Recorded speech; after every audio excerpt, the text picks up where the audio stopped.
Sommes de retour. Alors, la dernière émission en plateau, Samy, tu as eu l'occasion de t'asseoir pour une carte blanche avec Jason Aguemon et Anthony Maungu. Qui rencontres-tu cette semaine? Cette semaine, c'était Asnel Robo que j'ai eu au téléphone, le running back des Calgary Stampeders, qui vient de rejoindre l'équipe, qui a été à Montréal. J'ai un petit peu parlé de son parcours et de ce qui s'est passé depuis qu'il a mis les pieds au Canada. Donc, une petite discussion vraiment intéressante. Allez, et bah du coup, on regarde ça. C'est parti, Samy, dans Players Enemy. Let's go. On se retrouve avec Asnel Robo en direct du Canada. Asnel, comment ça va? Ça va bien et toi? Écoute, moi, ça va plutôt bien. Je suis content de t'avoir à distance. Peut-être une prochaine fois, on se verra. Dis-moi à quoi ça ressemble ton confinement en ce moment. Là, j'ai des entraînements tous les jours et j'avais été à l'école cet hiver, donc j'ai encore un examen demain, je crois. Donc ouais, je révise, je m'entraîne, je Ok, cuisine un peu, ok. puis c'est Euh, ça. Dis-moi, alors, pour ceux qui ne te connaissent pas, Asnel, tu as commencé le football américain relativement tard. Tu as commencé à l'âge de 18 ans en France et Ouais, maintenant tu ouais. rejoins les Calgary Stampeders, une grosse équipe. Est-ce qu'il y a des moments où tu te dis, ah, peut-être que j'ai du retard à rattraper et tu approches entre guillemets, retard par rapport à des gens qui ont joué toute leur vie, entre guillemets? C'est sûr que c'est impressionnant, surtout que mais lorsque j'ai été signé chez eux, c'est normal, je regarde le roster pour voir avec qui, même si je connaissais un petit peu les running backs dans la ligue où ils étaient. Puis il y a un joueur qui s'appelle Kadim Curry. Et lorsque j'étais au pôle, je me souviens que je regardais tout le temps ses highlights. Quand il jouait à Arizona, ben, normal, quand tu es en France, tu es un fan de foot, tu suis la draft, tu suis les combines et tout. Puis lui, j'avais vraiment suivi sa carrière.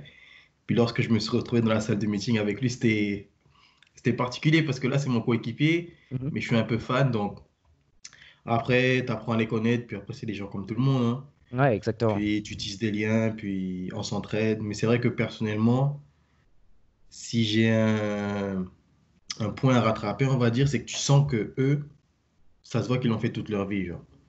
Admettons, on va installer un jeu, on n'aura pas les mêmes types de questions, on n'aura pas la même Ouais. compréhension, puis c'est comme si eux, ils l'ont fait, parce qu'au bout d'un moment, le foot, c'est la même chose. Ah. Si tu commences à 10 ans, tu vas faire les mêmes jeux, les mêmes jeux, les mêmes jeux, puis tu sens que chez eux, c'est ancré, puis nous, en tant que Français, il faut vraiment mettre des heures, Français ou Européens, mettre des heures supplémentaires pour rattraper tout ça.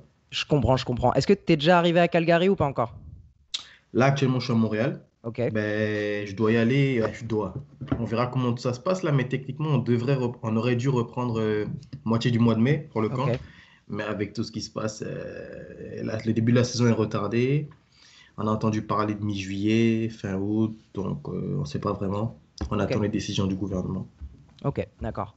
Bah, on va parler de Montréal du coup. C'est un peu ta maison au Canada. Mm, Il y a mm, beaucoup de mm. joueurs français qui ont envie d'aller là-bas. Moi, j'ai une question vraiment plutôt sur le côté mental, parce qu'il y a beaucoup de joueurs qui parlent de partir au Canada pour aller jouer au football américain. Donc, ils parlent beaucoup de niveau de football. Moi, j'ai vraiment une question mentale. Comment tu t'es senti quand tu es arrivé au Canada? Est-ce que tu as eu un petit coup dur? C'était quoi tes challenges les plus durs mentalement en arrivant au Canada? Ben, le premier challenge, je dirais, c'est la langue, parce que tu arrives au Québec, on parle français, on ne parle pas le même français. Après, comme plusieurs autres coéquipiers à moi, on a été à Tedford. Tedford, c'est comme une région un peu éloignée, on va dire, dans la campagne. Donc là-bas, le français québécois, il est encore plus corsé.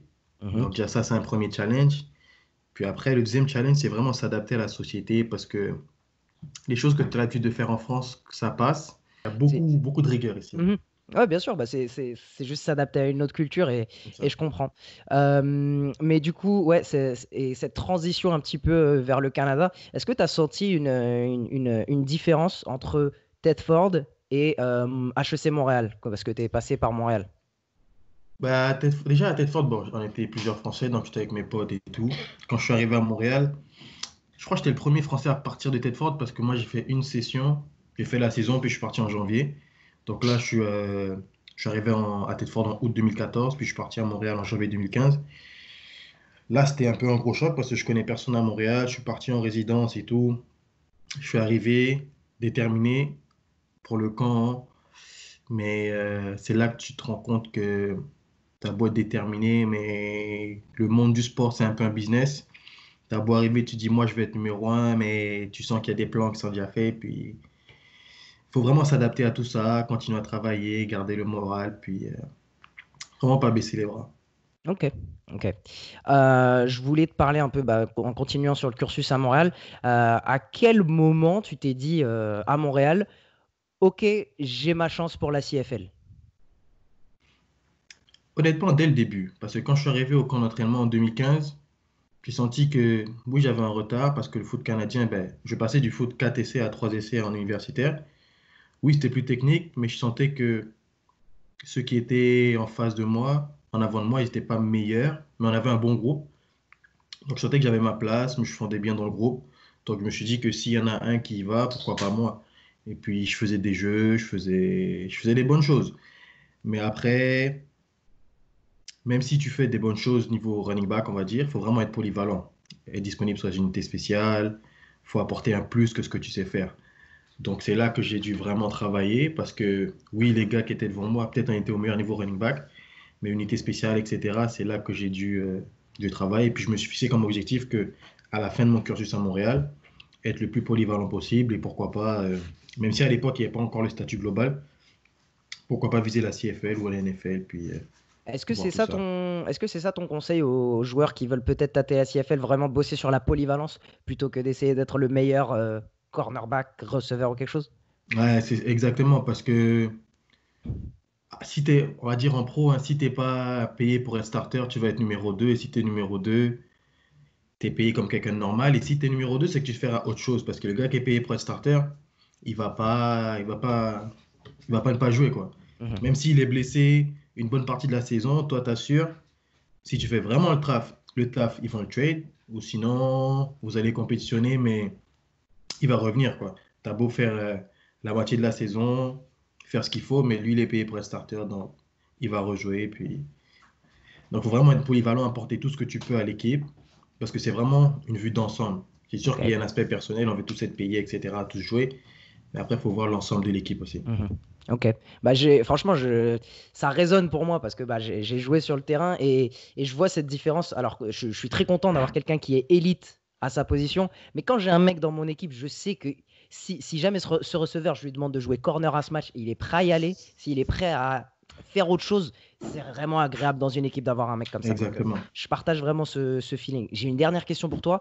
Mm. Comment tu approches ce défi simplement à Calgary? Tu as des très bons running backs autour de toi et du coup, tu as de la compétition. Et moi, j'aimerais savoir comment tu vis ce feeling de auparavant, tu étais le top dog, auparavant, tu étais ce running back, tu étais le numéro un, et tu arrives dans une équipe où c'est plus toi. Comment tu vis ça?